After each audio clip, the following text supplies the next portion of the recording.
দৈয়াংটো বৰাহী ভাষাৰ শব্দ। দৈ মানে পানী, য়াং মানে পাত। অধিক পকনীয়া থকা নদীৰ কাৰণেই নামটো দৈয়াং নদী।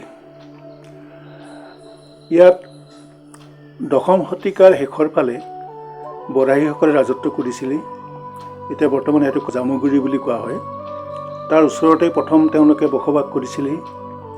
তাৰ পৰা তেওঁলোক গুচি গ'ল এতিয়া টেঙানী বুলি কোৱা হয় তালৈ। আৰু সেই টেঙানীৰ পৰা ইয়ালৈ যেতিয়া তেওঁলোকে আহিব খোজে, কোনোবাই সুধিলে ক'লৈ যোৱা বুলি ক'লে কয় যে এই নৌগৰালৈ যাওঁ।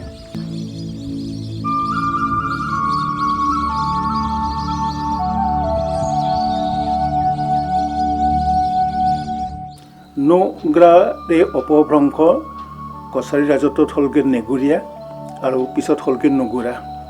এই নৌগ্ৰাটো বৰাহী ভাষাৰ শব্দ। তাৰ অৰ্থ হ'ল পুৰণি ঘৰ। অৰ্থাৎ টেঙানীৰ পৰা ইয়ালৈ অহাৰ সময়ত তেওঁলোকে নৌগ্ৰালৈ যাওঁ বুলি কয়, মানে পুৰণি ঘৰলৈ যাওঁ। আৰু টেঙানীটো বৰাহী ভাষাৰ শব্দ টাংধানীৰ অপভ্ৰংশ।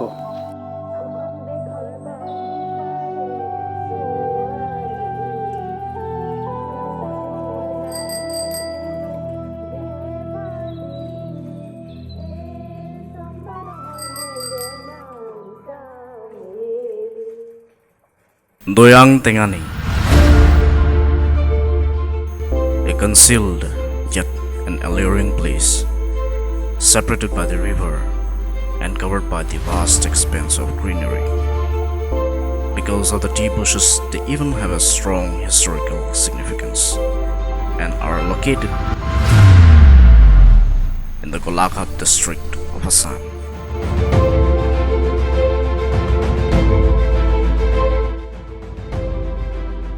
Doyang, which is situated at the border of Nagaland, was once considered as a native place for Kachari.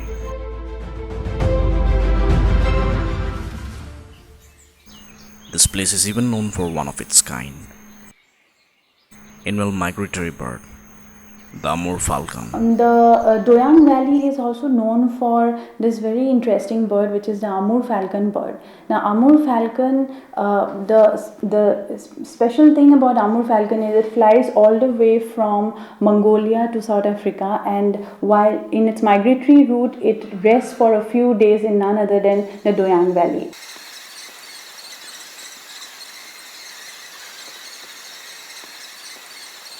The people in Doyang Valley are known to conserve this bird, which has been documented largely through films and through newspapers and through research articles in recent times.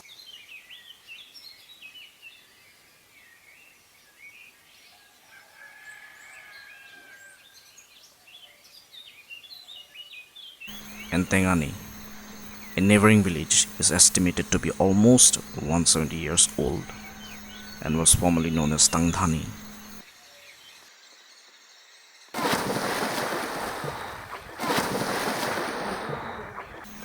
From time and again, Doyang and Tengani had a story of collective anguish and has always been a center for political controversies.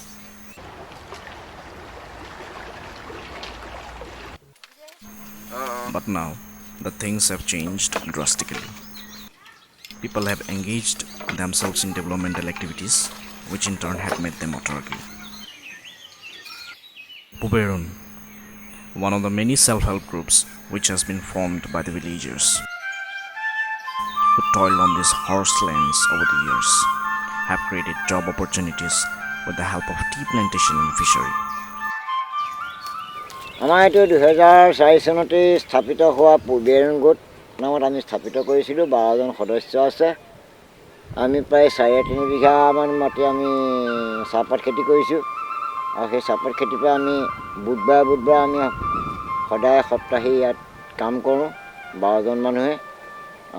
আমাৰ ইয়াৰ পৰা যিটো উৎপাদন হয় সেই উৎপাদনটো আমি সময়ত আমাৰ নিজৰ উৎপত্তি হয়, আমাৰ নিজৰ স্বাৱলম্বী হয়।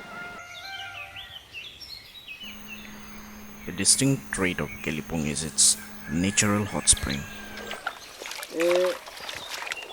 টেঙানী এক ঐতিহাসিক জেগা হৈছে এটা গেলিপুং। ওচৰ চুবুৰীয়া মানুহে যিমান পাৰে চেষ্টা কৰি ৰাখিছে যে গেলিপুংটো জীয়াই থাকক, অন্ততঃ টেঙানীৰ নাম থাকিব, ওচৰ চুবুৰীয়াৰ নামো থাকিব, গোটেই টেঙানী এটা ঐতিহ্য বহন কৰি আছে। এইটোৱে হৈ আছে কামটো এতিয়া। কিছুমানে কৈছে যে ইয়াতে গেছীয় পদাৰ্থ আছে বা কিবা আছে, ইয়াতে ভালকৈ গৱেষণা হ'লে গোটেই বস্তু ওলাব। অনবৰত বুৰবুৰণি মাৰি থাকে, পানী ওলাই থাকে। ইয়াতে কি আছে, খালি পানীটোও নিমখীয়া, সেইটো কিন্তু খাটাং। আপোনালোকে এবাৰ টেষ্ট কৰি চাওক, এবাৰ পানীটো নিমখীয়া পাব।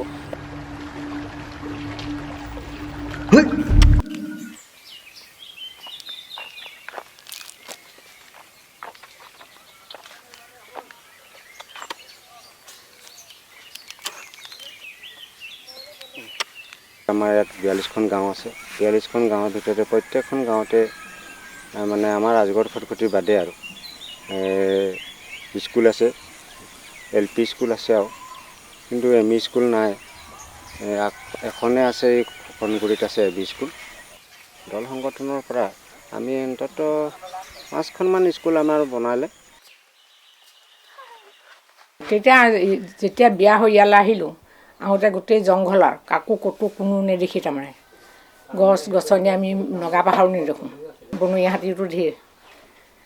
তোমাৰ কলগছ, বনৰীয়া কলগছ থাকিলেও কল তাৰমানে কেনেকৈ নিব তুমি ক'ব নোৱাৰা, অকল থোকাটোহে লৈ যাব বনৰীয়া হাতীয়ে। কিন্তু বাঘ ভালুক নাই, শিয়ালো নাই, একোৱেই নাই। খালি আৰু বান্দৰ এজাক ওলাইহি কেতিয়াবা আহি নাই। তাৰপাছত আৰু এতিয়া আছোঁ আৰু তেতিয়াৰ পৰা আছোঁ আকৌ 85 চনত নগা গণ্ডগোল লাগিলে নহয়।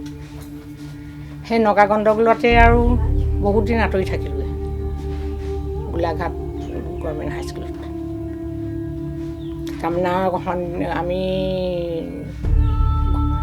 অন্ততঃ 3টা-4টামান বজাতহে গুলীয়া চব হেৰি আহিছে আৰু বন্ধুকৰ হেৰি। আমি কেনেকৈ গৈছোঁ ক'ব নাই, যেনেকৈ এতিয়াতো মই কাপোৰ ভালেই পিন্ধি আছোঁ, তাৰমানে সেইদৰেই গৈছোঁগৈ।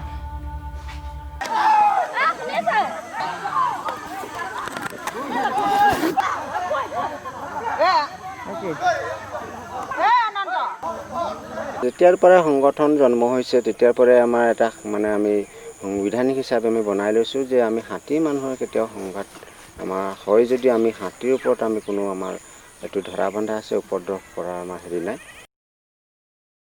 আহে তেখেতসকলে খাই মেলি যায়। সেইটো কৰাৰ কাৰণে মই ভাবোঁ, আমাৰ ৰাইজেও ভাবে ধৰক সংখ্যক লোকে কেতিয়াবা নীতি নিয়মো কৰোঁ, সেইটো কৰাৰ কাৰণে হয়তো অকণমান কমে। One of the first migrant, Mr. Tuniram Bora, was attacked by a tiger, wherein he lost his right hand. যেতিয়া মই দা লৈ পেলাই গ'লোঁ, এনেকৈ দা হুমুককৈ চিঞৰি যেতিয়া আহিলে ওপৰলৈ, দাখনৰ মাৰি দাখন চালনি ঘাঁহ হৈ পৰিলে। পৰাৰ লগে লগে হাতটো এনেকৈ দিলোঁ, দিয়াৰ লগে কিলাকটোত ঘপককৈ ধৰি এনেকৈ ডাঙোতে মানুহটো কিলাকটোৰ মুখতে গুচিয়ে গ'ল আৰু। বাকী হাতটো থাকিলে, কিন্তু কিলাকটোহে নিলে। ধেমালি গৈছে।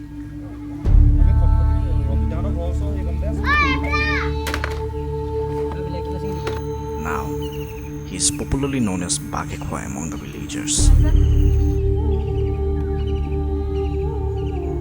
The issue of land for the peasantry and the landless has been a very controversial and long pending issue in Assam. The Assamese peasantry, which is mostly a small peasantry, generally speaking, have their own small plots of land, and they also dependent on the forestry and other commons as their complementary sources of livelihood before the advent of the British. Doyang and Tegani, as you all know, they are two areas actually, which are adjacent areas and located along the Assam-Nagaland border. The British government created the Doyang Forest Reserve under the Bengal Forest Act in 1885. Subsequently, in 1905, they established 4 forest villages in Doyang. They are Merapani, Kasomari, Saudang Pathar and Anguri. And subsequently, what is interesting is that in 1953-54, around that time, government of Assam also settled a lot of, they also formed more forest villages and Tongya villages in the area. On the other hand, Tengani is a part of the Nambur Forest Reserve, and Nambur was declared as Tengani was declared as a revenue village way back in 1838. But what happened when Nambur was declared as a protected reserve forest, in 1878, Tengani, which was erstwhile declared as a revenue village, also came under it. So this is the irony of the situation. In 2002, the state government started eviction in this region. The people of Tengani witnessed one of its brutal demonstrations. From 5th to 7th June 2002, elephants were used by the government authorities to destroy houses and standing groups of the villagers.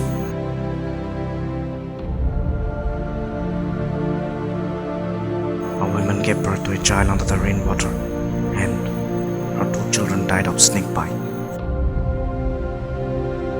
At the same time, in the Doyang region, the Naga people looted the migrants and burned their homes as well. The peasants in Doyang Tengani did not get occupancy right over their land. Therefore, the people of this region formed 2 organizations named Doyang Mukti Hongram Committee and Brihatto Tengani Unnoyan Committee. And they started democratic movement against eviction and demanded permanent patta on their land. Since then, the movement spread to every nook and corner of Central and Upper Assam. 4 চনৰ আগমুহূৰ্তত যিটো পৰ্যায় আছে না আমাৰ ইয়াত মানুহে এখন বাৰী পাতিব নোৱাৰিছিলে, খাল এটা খান্দিব নোৱাৰে, পুখুৰী খান্দিব নোৱাৰে, চালি এখন দিব নোৱাৰে, মুঠতে মেৰামতি কৰিব পাৰে এইটো border magistrate, Nagaland border magistrate আৰু অসম বৰ্ডাৰ মেজিষ্ট্ৰেট, দুইটা বৰ্ডাৰ মেজিষ্ট্ৰেটৰ পৰা চহী আনি CRP ছেক্টৰৰ ওচৰত চহী কৰাব লাগিব। চহী কৰাই আহিয়ে সেই আগৰ পুৰণা ভিত্তিতে মেৰামতি কৰিব পাৰিছিলে। 2002 চনৰ আপোনাৰ যিটো 2 চনৰ 5 জুন তাৰিখে আজি ইয়াত ভয়ানক এভেকশ্যন হৈছিলে, সেই এভেকশ্যনত আমাৰ কিছুমান পকা ঘৰ বা পেট্ৰল ঢালি ঘৰ জ্বলাইছিলে, স্কুল জ্বলাই দিছিলে, নামঘৰ জ্বলাই দিছিলে চৰকাৰে। গতিকে তাৰপিছত আমাৰ ইয়াত এখন 3জন মানুহ ডেকা ল'ৰা আহি বা 3জন ব্যক্তি আহি আমাৰ টেঙানী ভোৰ ভাড়া লৈ, গতিকে তেখেতবিলাকে ইয়াত এখন সমিতি গঠন কৰি যোৱা 2002 চনৰ 7 আগষ্টৰ দিনা আমি টেঙানীবাসী ৰাইজ একেলগে আমি DC অফিচত গৈছিলোঁ আৰু DC অফিচে আমাক সেইদিনাই এটা সিদ্ধান্ত দিছিলে। এই তেতিয়াৰ পৰা আমি ইয়াত অলপ মাত্ৰ শান্তিৰে আছোঁ। টেঙানী আৰু দৈয়াঙে যৌথভাৱে আমি এটা আন্দোলনৰ কাৰ্যসূচী লৈছিলোঁ, সেইটো 2004 চনৰ 9 জুনত। আৰু 2004 চনৰ 9 জুনতে আমি বৃহৎ এটা আন্দোলন DC কোৰ্টৰ সন্মুখলৈ গৈ আছিলোঁ। মানে আমাৰ ভূমি অধিকাৰ, তাৰপিছত জলসিঞ্চনৰ ব্যৱস্থা কৰি দিব লাগে আৰু উচ্ছেদ বন্ধ কৰিব লাগে বুলি আমি এই আন্দোলনৰ কাৰ্যসূচীটো লৈ গোটেই দৈয়াং আৰু টেঙানী মানুহে আমি ৰাজপথলৈ ওলাই গৈছিলোঁ আৰু খোজেৰে গৈ আছিলোঁ। 9 জুনৰ তাৰিখত আমাৰ কমচে কম 250-300মান মানুহৰ আঘাতো হৈছিলে। তেতিয়াই তাতে তেওঁলোকে লাঠি চাৰ্জ কৰিছে আৰু গুলিয়াইছে, কন্দুৱা গেছ দিছে। সেই তাতেই লুলু গগৈ নামৰ মহিলাগৰাকী 7মহীয়া গৰ্ভস্থ সন্তান পুলিচে গুৰিয়াই হত্যা কৰিছিলে। তেওঁ কৈছিলে মোক নামাৰিবা, মোৰ গৰ্ভত সন্তান আছে, কিন্তু পুলিচে নামাৰিলে, বন্দুকৰ নলীৰে ইয়াত খুচিলে আৰু বুট জোতাৰে তেওঁ মানে গুৰিয়াই সেই সন্তানটো মানে 7 দিনৰ পাছত GMCতে মানে খালাচ হৈছিলে। আৰু তেওঁলোকে এনেকুৱাকৈ লুকুৱাবলৈও ৰাখিছিলে চৰকাৰ পক্ষৰ মানুহে, সেই মৰা সন্তানটিও মানে তেওঁলোকে লুকুৱাই পেলাই নাইকিয়া কৰিবলৈ চেষ্টা কৰিছিলে। মই আকৌ প্ৰথম অৱস্থাত ইমান যেনিবা মিটিংখন শুনিম আৰু মই প্ৰেগনেণ্ট আছিলোঁ, মোৰ গাত 7 মাহ আছিলে। তাৰপিছত মই প্ৰেগনেণ্ট আছিলে যেনিবা এনেই গোলাঘাটত চেকআপো কৰি আহিম আৰু কি কয় মিটিংখনো শুনি আহিম। সিমান যে সেই পুলিচেও যে আমাক ইমান অত্যাচাৰ কৰিব আমি সেইটো কথা ভবা নাছিলোঁ। তাৰপিছত আৰু মেমৰিয়ামখন দিবলৈ গৈছে আৰু গৈছোঁ ধুনীয়াকৈ আৰু তাৰপৰা সেইখিনিতে যেনিবা যেতিয়া আগাভেটা হৈ গ'ল, আগাভেটা হোৱাৰ লগে লগে লাঠি চাৰ্জ কৰি দিলে। লাঠি চাৰ্জ কৰি দিয়াৰ লগে লগে তেতিয়া সোণেশ্বৰক বগুৱাই পুলিচে মাৰিবলৈ ধৰিলে। অকিল গগৈকো মাৰিলে, অকিলকে এনেকৈ মানে হাত পাতি দিলত ইয়াত এনেকৈ এই আঙুলিকেইটা তেওঁ গৈছে, মাথাত অকণমান দাগি হৈছে। তাৰপিছত একদম যেতিয়া বগা বগা মাৰিলে মই তেতিয়া সেই সময়তে ভাবিলোঁ যে পুৰুষেতো কেতিয়াও মহিলাক হাত লগাব নোৱাৰে আৰু মই ইফালে এনেকুৱা, তেতিয়া মই সোণেশ্বৰণক নবচালে তাৰমানে নহ'ব। সেইকাৰণে মই তেতিয়া যেনিবা সোণেশ্বৰণক বচাবলৈ যোৱাৰ লগে লগে তেখেতলোকে মোকো তাৰমানে একদম মাৰি দিলে নহয় বন্ধুকে একদম এনেকৈ খুন্দা।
Even after this struggle, the people of Doyang Tengani have welcomed Bihu under the shadow of common red flag.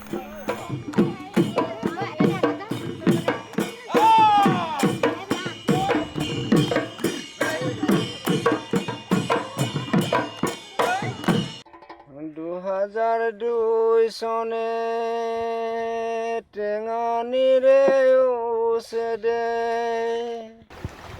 ঘৰ বাৰী ভাঙে হান্দের ভিখারে বনালো এমন সরকারের নীতি নির্যাতন দিল ঘর বাড়ি ভাঙে হান্দের ভিখারি বনালো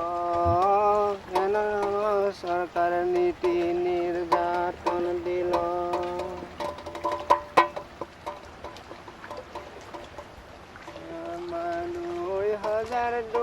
চনে টেঙানিৰে ওচৰে ঘৰ দুৱাৰ ভাঙে হামদের ভিখারে বনালো এমন সরকারের নীতি নির্যাতন দিল From being a reserve to a place of residence, the people of Doyang Tengani carries a hope that one day their rights and demands will be recognized.